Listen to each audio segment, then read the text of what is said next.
On a frigid December evening, the city of Washington, D.C. was cloaked in snow. The streets were eerily quiet, with most people huddled in their homes, warm and safe. Amidst the storm, the White House radiated a soft glow, its grandeur untouched by the chaos outside.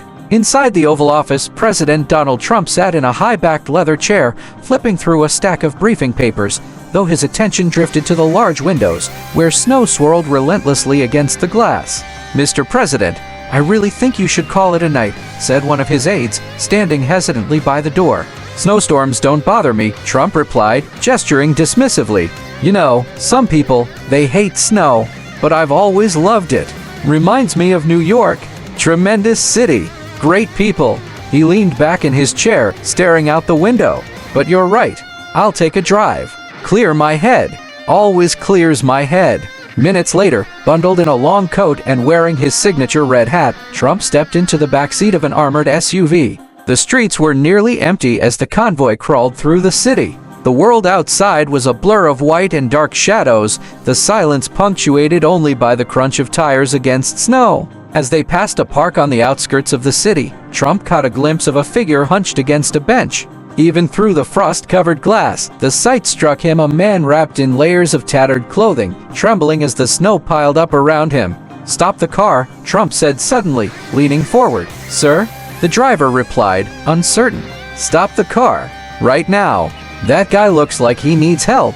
Nobody freezes on my watch." The convoy came to a halt. Secret Service agents moved quickly, stepping out to survey the scene. Trump followed, his polished shoes crunching against the snow as he approached the bench. The man looked up, his face gaunt and reddened from the cold. His eyes widened in shock as he realized who was standing before him. "Mr. President," the man stammered, his voice hoarse. "That's me," Trump said, crouching slightly to meet his gaze. "What's your name?" "James," the man replied, shivering. "James, you're freezing.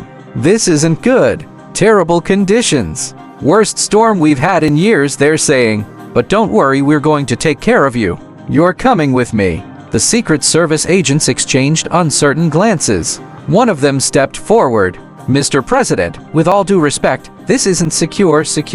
This is a man's life," Trump interrupted, waving him off. "James here isn't going to hurt anyone. Look at him. He's practically an icicle." Without hesitation, Trump shrugged off his coat and draped it over James's shoulders. "Come on, let's get you warm," he said, helping the man to his feet. Inside the SUV, the heat was cranked to its maximum setting. James sat silently, clutching the coat as if it were a lifeline. Trump sat beside him, studying the man with an unusual intensity.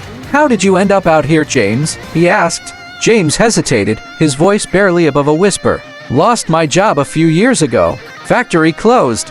Then my wife, she passed. Couldn't keep up with rent.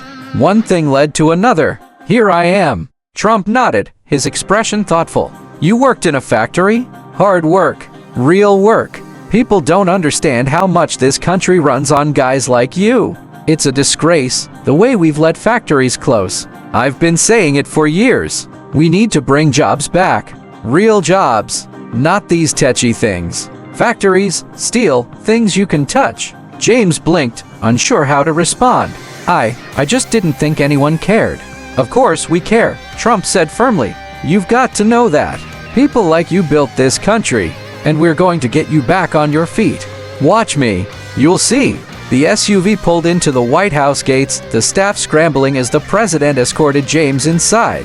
The grandeur of the White House seemed surreal to James, who stood awkwardly in the marble entryway, still clutching Trump's coat. "First things first," Trump announced, clapping his hands. "Get this man some food. Hot food. And something to drink, coffee, tea, hot chocolate. Whatever he wants. Let's get him cleaned up too. Give him one of my suits if we need to. Great suits. Best quality." Staff members bustled about, quickly assembling a meal and a change of clothes. Within an hour, James was seated at a table, a bowl of steaming soup before him. Trump sat across from him, nursing a Diet Coke. "You feeling better?" Trump asked. James nodded, his voice steady for the first time. "Yes, sir. I don't know how to thank you." "Don't thank me yet," Trump said. "Here's the plan. Tomorrow, we're going to make some calls. I know people, great people who can help you get back on track. A job, a place to stay. You'll be back in the game before you know it. I'm not just going to leave you hanging. That's not who I am." For the rest of the evening, Trump stayed with James, listening to his story and sharing his own thoughts about resilience, opportunity, and the importance of never giving up. By the time James was shown to a guest room, he felt something he hadn't felt in years: hope. The next morning, as the snow began to melt under a pale winter sun, Trump made good on his promise. He called business leaders, charitable organizations, and government officials, setting a plan in motion to help James and others like him.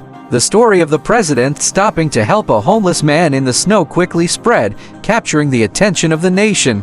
James, now clean-shaven and dressed in a crisp suit, stood by Trump during a press conference. Cameras flashed as the president spoke about the need for compassion and action. "This is what America is about," Trump declared. "We look out for each other. We don't leave anyone behind. Not in the snow, not ever. And we're going to do more. A lot more." James here is just the start. As the applause filled the room, James felt tears well in his eyes. For the first time in a long time, he believed in the promise of a brighter future.